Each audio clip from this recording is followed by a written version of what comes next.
At the turn of the 20th century, China was having a rough time. A really, really rough time. Decades of being carved up by foreign powers for trade advantages left a bad taste in everyone's mouth. So, a group emerged called the Society of Righteous and Harmonious Fists, or Boxers for those of us without all day. Their solution to foreign influence was simple, elegant, and completely detached from reality.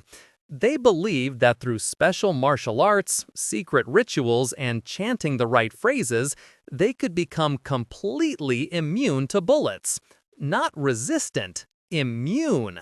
It's a bold strategic choice, deciding that physics is more of a suggestion than a law. They also hated missionaries and railroads with a spectacular passion, seeing them as the twin evils of foreign spiritual and industrial corruption. In charge of the crumbling Qing dynasty was Empress Dowager Cixi, one of the most pragmatic and ruthless politicians of her era. She saw this populous, anti-foreign, supposedly bulletproof movement bubbling up and faced a choice. Option A, crush them and appease the foreigners who were already bleeding her country dry. Option B, secretly encourage them and hope these magic martial artists could actually succeed where her imperial army had failed. She played both sides for a while, a classic political maneuver. But as the Boxers gained momentum and killed the German minister Clemens von Ketteler in broad daylight, Cixi made her call. On June 21, 1900, she declared war on basically every major world power simultaneously. You have to admire the ambition. The epicenter of this global kerfuffle became the Beijing Legation Quarter, a walled compound where all the foreign diplomats, their families, and staff lived. For 55 days, this small patch of land was besieged by both the Boxers and the Imperial Army. It became a bizarre, fortified microcosm of the world. Inside, you had about 900 foreigners and 3,000 Chinese Christians, defended by a motley crew of just over 400 soldiers from 8 different countries. The siege was a strange mix of terror and absurdity. They rationed champagne, held horse-meat pony races before eating the contestants, and organized concerts between artillery bombardments.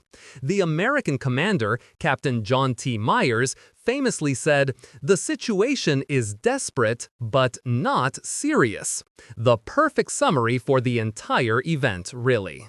With their diplomats trapped, the world's great powers decided to put their mutual distrust on hold. They formed the Eight-Nation Alliance, a supergroup of imperial interests featuring Austria-Hungary, France, Germany, Italy, Japan, Russia, the United Kingdom, and the United States. These are countries that would be at each other's throats in just over a decade, but for now, they were united by the shared belief that their people should not be besieged. The initial relief force, led by British Admiral Edward Seymour, was a spectacular failure. He took 2,000 men on a train from Tianjin to Beijing, only for the Boxers to tear up the tracks behind them, leaving them stranded. A Navy admiral leading a land war based on train schedules? What could go wrong?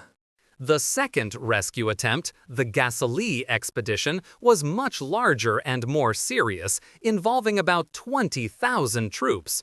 The Japanese sent the largest and most professional contingent, a fact that made the Europeans deeply uncomfortable. The Germans arrived a bit late to the main party, but their leader, Field Marshal von Waldersee, came with some rather specific instructions from Kaiser Wilhelm II. The Kaiser gave a speech telling his troops to be as terrifying as Attila the Hun, to take no prisoners, and to ensure that no Chinese person would ever again dare to look askance at a German. It was less of a military briefing and more of a mission statement for committing war crimes. This Hun speech would, quite ironically, be used as British propaganda against the Germans in World War I. On August 14, 1900, the Alliance forces broke the siege and entered Beijing. The diplomats were saved. Hooray! And then came the part that gets glossed over in the heroic rescue narrative. The city was subjected to a month of unrestrained looting, violence, and chaos. Soldiers from every nation, supposedly there to restore order, went on a city-wide scavenger hunt for treasure. Palaces were stripped bare. Priceless astronomical instruments built by Jesuits in the 17th century were crated up and shipped to Germany. Thousands of volumes of the Youngland Encyclopedia, a monumental 15th century text, were used as kindling or just scattered. It was less a military occupation and more the world's most destructive antique roadshow. After the city was thoroughly pacified, it was time to talk terms. The resulting treaty was the Boxer Protocol of 1901. It was less a peace treaty and more a finely crafted instrument of national humiliation. China was forbidden from importing arms for 2 years. Foreign troops were to be permanently stationed in Beijing, and 10 high-ranking officials connected to the Boxers were to be executed. And then there was the money, the indemnity. China was ordered to pay 450 million taels of silver, roughly $10 billion in today's money, to the 8 nations. The number wasn't random. It was 1 tael for every person in China, a symbolic debt placed on every single citizen for the government's mistake. The payments were scheduled to end in 1940, ensuring the Qing dynasty would be economically crippled for a generation. Here's where things get weirdly complicated. The United States, having secured its payment, decided to do something unexpected. In 1908, the Roosevelt administration decided to remit, or give back, about half of its share of the indemnity payment. But it wasn't just a check. The money was put into a fund to pay for Chinese students to be educated at American universities. This created the Boxer Indemnity Scholarship Program, which would go on to fund the education of some of China's most brilliant 20th century minds. It's a masterclass in soft power. Bankrupt a country, then use a fraction of the profits to educate its future leaders in your own image. It's simultaneously generous and deeply cynical, which is history in a nutshell. While the world's attention was on the drama in Beijing, Russia was playing a different game entirely. Using the Boxer chaos as the perfect smokescreen, Russia moved over 100,000 troops into Manchuria, a resource-rich region in northeastern China. They claimed it was a temporary measure to protect their railway interests there. It was, of course, not temporary. They effectively annexed a massive piece of Chinese territory while everyone else was busy looting the capital. This move deeply alarmed Japan, which had its own designs on the region. Russia's opportunistic land grab during the Boxer Rebellion directly set the stage for the Russo-Japanese War of 1904, a conflict that would stun the world by having an Asian power decisively defeat a European one, all thanks to a little distraction.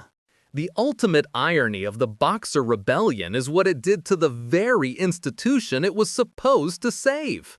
Empress Cixi, having backed a magic bulletproof rebellion and lost spectacularly, was completely discredited.